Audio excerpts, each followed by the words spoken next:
খোকা ঘুমালো পাড়া জুড়ালো, বর্গি এলো দেশে। বুলবুলিতে ধান খেয়েছে, খাজনা দেব কিসে। ছোটবেলায় মায়ের কোলে বা দিদার আদরে এই ছড়া শুনে আমরা প্রায় সবাই ঘুমিয়েছি। আপাতদৃষ্টিতে অত্যন্ত মিষ্টি, শান্তশিষ্ট একটা ঘুম পাড়ানি গান। কিন্তু এই ছড়ার ভেতরে লুকিয়ে আছে বাংলার ইতিহাসের অন্যতম ভয়াবহ, মর্মান্তিক এবং রক্তাক্ত একটি অধ্যায়। নমস্কার বন্ধুরা, আমার চ্যানেলে আপনাদের সবাইকে স্বাগত।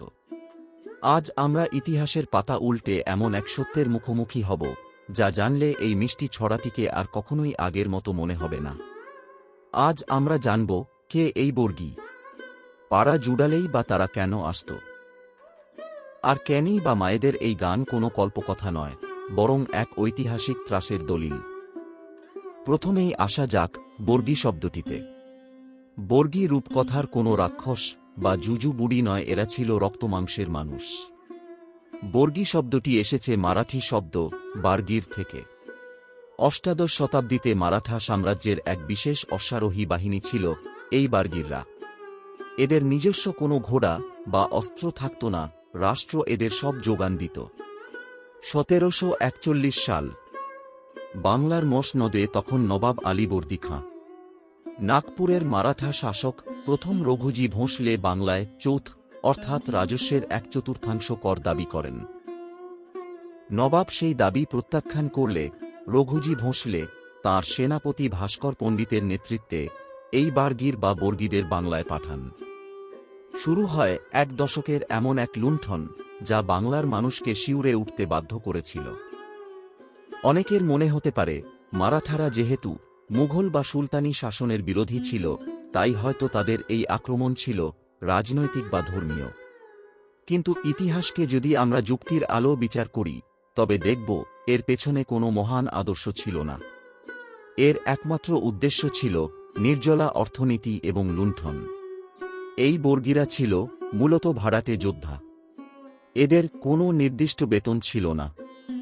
নিয়ম ছিল লুট করে যা পাবে সেটাই তোমার। ফলে তৎকালীন ভারতের সবচেয়ে ধনী প্রদেশ বাংলায় ঢুকে তারা যে বীভৎসতা চালিয়েছিল তা বর্ণনাতীত। সমসাময়িক কবি গঙ্গারাম তাঁর মহারাষ্ট্র পুরাণ গ্রন্থে লিখেছেন কিভাবে এই বর্গিরা নির্বিচারে সাধারণ মানুষ, ব্রাহ্মণ, ব্যবসায়ী এবং কৃষকদের হত্যা করেছিল। বাংলার অর্থনীতিকে পঙ্গু করে নবাবকে চাপে ফেলার জন্য তারা বেছে নিয়েছিল পোড়ামাটি নীতি। গ্রামের পর গ্রাম, ফসলের জমি, তাঁতিদের তাঁত সব জ্বালিয়ে ছাই করে দিয়েছিল তারা। জগৎ শেঠদের মতো বিশাল ব্যাংকারদের কোটি কোটি টাকার সম্পদ লুট হয়ে গিয়েছিল নিমেষে। এবার আসি সেই বিখ্যাত লাইনে, খোকা ঘুমালো পাড়া জুড়ালো, বর্গি এলো দেশে। এর পেছনে কোনো বৈজ্ঞানিক কারণ নেই, আছে এক গভীর মনস্তাত্ত্বিক আতঙ্ক। বর্গিরা আক্রমণ করত অতর্কিতে, বিশেষ করে রাতে, যখন মানুষ প্রস্তুত থাকত না।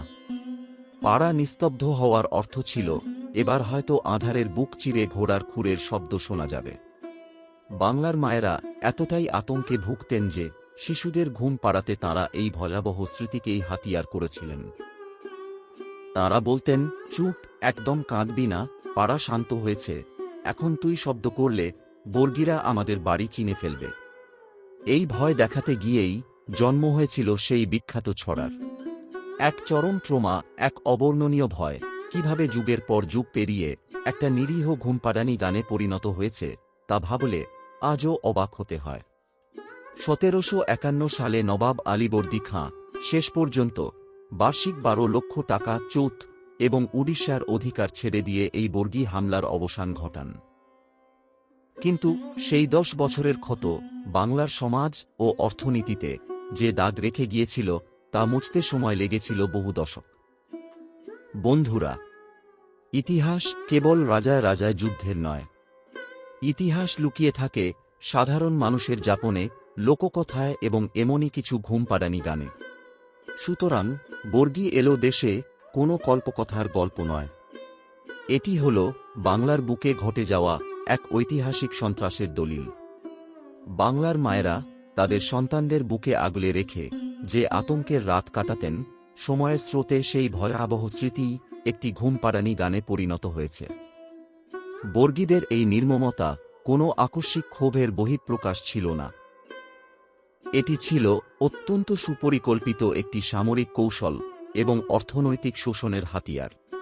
ধনসম্পদ আদায় এবং রাজনৈতিক উদ্দেশ্য চরিতার্থ করতে গিয়ে তারা সাধারণ মানুষের ওপর যে অমানবিক অত্যাচার চালিয়েছিল তা বাংলার ইতিহাসে এক কালো অধ্যায় হিসেবে চিহ্নিত হয়ে আছে।